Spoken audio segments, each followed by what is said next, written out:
Imagine stepping into a royal palace and feeling trapped. You've just married a prince, the world calls you a duchess, and your new home is part of a palace.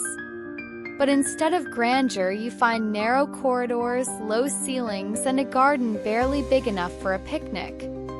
That was Meghan Markle's reality in Nottingham Cottage, a royal home so small she once joked that it felt like a doll's house. But here's the question, was it really about the size of the home, or was it the size of the message the palace was sending? Like, share, and subscribe before we continue the untold royal story.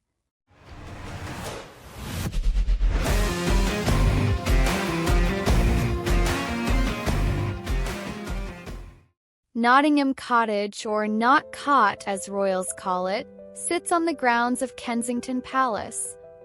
It had once been home to Prince Harry, Prince William, and even Princess Diana's staff. But when Meghan first arrived, she was stunned. The ceilings were so low, even Harry had to duck. The rooms were modest, almost cramped. There was no sweeping staircase, no glittering ballroom, just 2 bedrooms and a small living space. For a Hollywood actress used to open, sunny homes in California, it was underwhelming. Sources say she laughed about it at first, calling it cozy.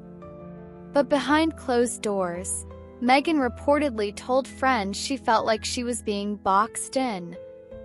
To outsiders, the palace home is a dream. To Meghan, it may have felt like a sign. In royal tradition, where you live says a lot about your standing in the firm. Bigger residences mean higher status. Smaller ones?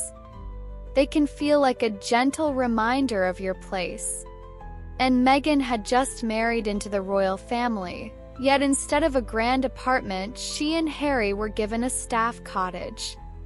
Was this simply practical housing, or an early sign of the palace's reluctance to fully embrace her? Some insiders insist it was normal for newlyweds. Others whisper that Meghan saw it differently, as an intentional slight. This is where the first cracks in the fairy tale began to show. Meghan reportedly told friends she felt the cottage was cute but not suitable for long-term royal life. Harry, fiercely protective, began to notice the small signs too: fewer invitations, subtle protocol reminders, and the shadow of palace hierarchy.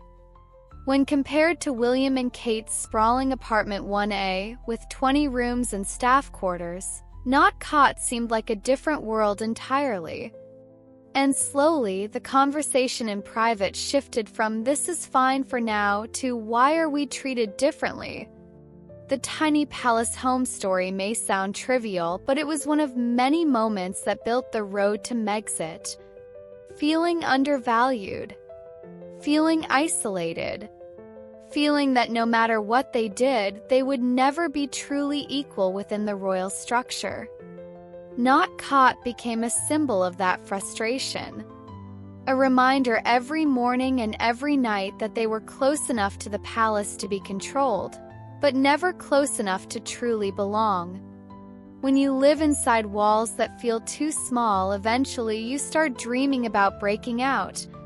In early 2020, Harry and Meghan walked away from royal life.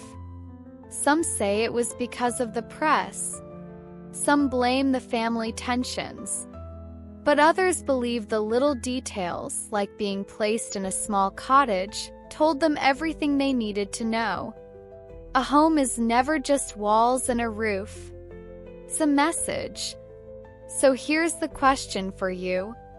Was Meghan Markle right to see her tiny palace home as a sign she would never be fully accepted, or was it just an innocent case of bad royal real estate?